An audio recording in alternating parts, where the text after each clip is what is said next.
They used to call me Apollo. Okay, there we go. So I'm used to nicknames, and I'm bad with full names. Well, all of us used to use nicknames back in the days. Most of us, just in case we got into any trouble, they wouldn't know who we really were. Well, see, right. That was the whole thing. I remember Ruben, we used to call him Machine, right? And he worked down at Downtime, and had a dude named Big Mo hit somebody and knock him out, and he hit up on the roof. So when I came up there, the police said, "Yeah, come on, Hawk. You know what's guy's name?" I said, "Man, everybody in here got nicknames. I don't know by no real name. You know, But Ruben was the Machine, Big Mo." I said, So after that, a couple years later, when Giuliano made everybody come up and get licensed, then that's when you had to document people, and you had to have a name and a number. But other than that, right, he got away with that. And then even the same thing, the way we got paid with miscellaneous. Yes. So it was always cash, and like I said, that was a cool thing.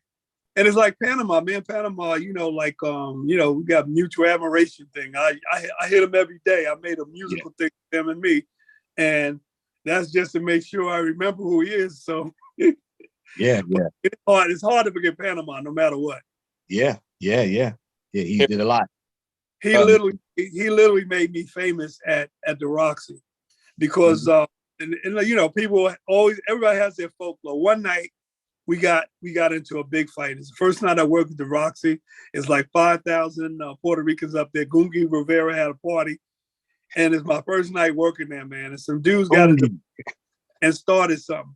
And me and Panama almost got like back to back, and we were spinning hooks, punching, and I hit guys that were security because they had security on the back of the shirts. And after that, Gerard went out and got shirts and had security on the front and the back, because I told somebody, I'm not going to distinguish who's who.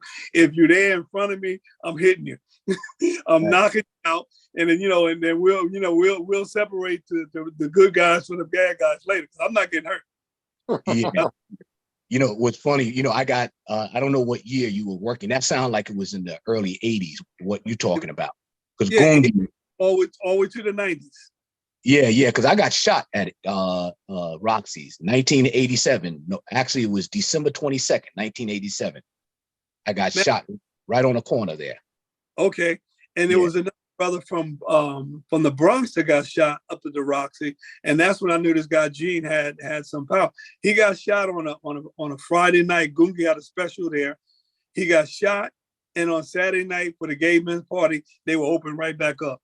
And I remember there's a police officer came over. I know Gene handed him an envelope. The guy left, and that was it. And so I know Gene had a connection with the fire department and the police, because the other time we were at the Roxy, and they had a massive fight there. And then the police, fire chief came up. He said, "Look, it's too many people. There's over 5,000 people in the Roxy." Yeah. Gene gave her the envelope. He came back downstairs. He said, "Look, Hawk," he said, he said, "for every one person that comes out, you can let in two." And I mean, we were over capacity. And so all of a sudden, it didn't make a difference. So like once he got the money, Gene came down and said, let the people in. Let the people. Yeah. It was all kind of crime and corruption. What year did you start at the Roxy's? I started at Roxy 93 because I went out to California and thought I was going to make it in the movies, man. I went out for a security company. And when I got there, Otis Sistrunk, his brother, all these ex-NFL Raiders and football players, cast they were like 300 some odd pounds. I was walking there, I'm like 240. I was almost like the guy said, "What you here for?" Oh, man. And it's like a cattle call, bro. It's like a cattle call. Out in clubs in California, it's exclusive, man. Yeah. I started working in Roxy's in 1983. And I was working with, I started with Big Leon Stevenson, Sterling. I remember the first night Sterling had his first ever job. Remember Sterling, Big Sterling? Matter of fact, you talking about that, I think I worked at, did you remember when it was 1018? Oh, sure I did. Okay, I worked there one night, and because I yoked up somebody out in the front, that was the last night I worked. And then years later, I came back to work when it was a rock. But I can tell you, matter of fact, I can tell you exactly what it was. Black Joe came down with Usher, and Usher wasn't old enough to get in at that time. And so they were saying, well, he performs this and that. And so, I let him go upstairs, but then a bunch of guys that were hanging out with him wanted to get in. And so I yoked up one guy, and the guy just told me, I think it was Sterling, told me, look, bro, I can have this. And I left. But that's like the one night I worked at 1018. Yeah. Bismarck Key. Yeah. As a matter of fact, I tell you, Bismarck Key was there that night. Big Daddy Kane got in only because he was carrying equipment and stuff like that. He wasn't going to drink. And and he wasn't even of age at that time. And then say I stopped Salt and Pepper, but I just thought they were two,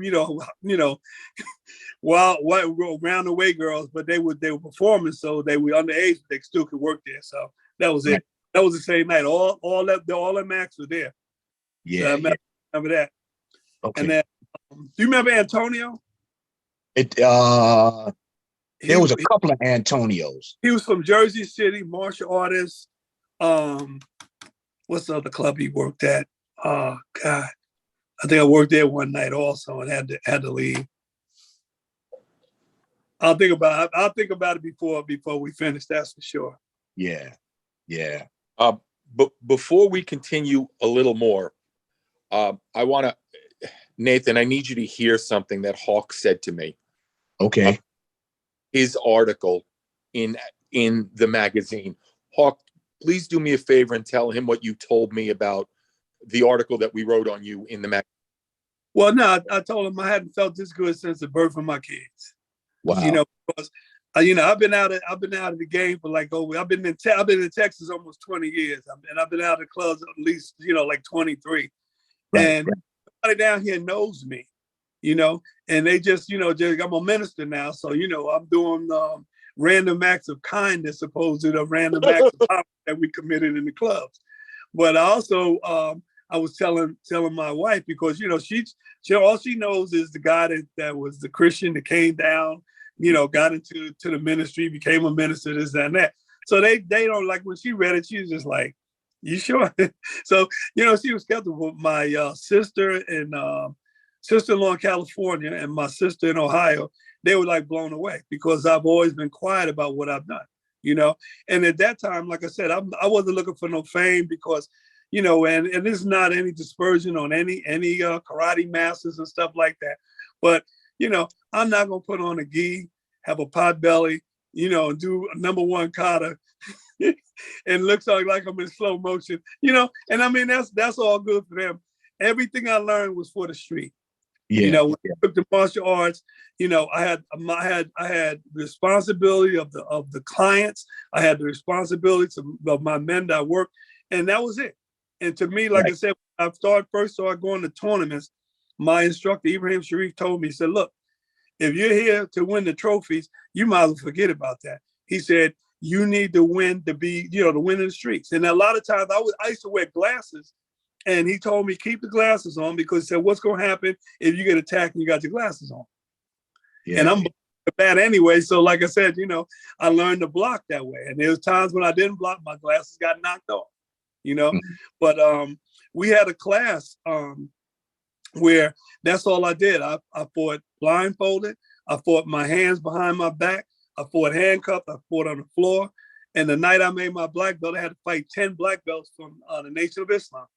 And they took no mercy on me, but I was hanging out, So I remember I went to a tournament. I was telling Glen, I was went to June Ree, the guy in New York. Henry Cho.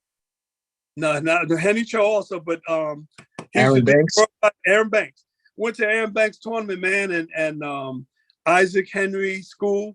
He had twin sons. I'm fighting one of them guys, man. Not enough technique. And I'm like, okay. My instructor said, man, just knock him out. Let him win the trophy, but you go home the winner. And that's what I started doing. So I was laying cats out, And then I said, verification. Well, the difference in the fighting now, that's what I see, that the problem lies in the fighters now. is that they get scored on sloppiness and not really strong technique, and they play this game attack. I make these appearances at tournaments a lot because of the magazine, and I see it, and it's such a shame the way some of these kids fight, that they're running and they're falling on the floor and they're running out the ring, and there's no sharpness to their technique, and it's not clean, and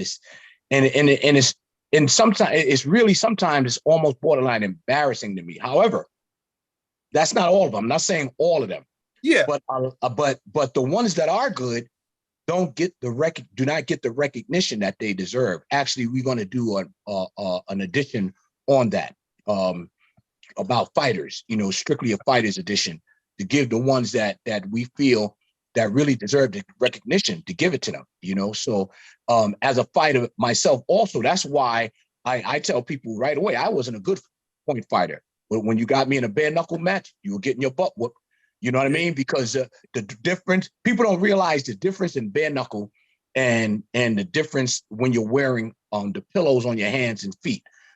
You're not falling and dropping all over the place. You can't run. You're staying in the pocket and you're throwing good, sharp techniques, and you don't have a whole lot of protection on, because in the street, if you don't get used to getting hit, you could forget about it in the street. I always tell people this: you want to know how to beat a black belt? Punch him right in the mouth. Oh yeah. That's all you got to do. Punch him right in the mouth, and the fight is over for him, because he doesn't know what to do when he gets hit. I see these guys in the pawn tournaments, falling to the ground and acting like they just got shot. And when they get hit in the face and they're crying to their instructor, I got hit in the face. And I'm standing there going, well, suck it up.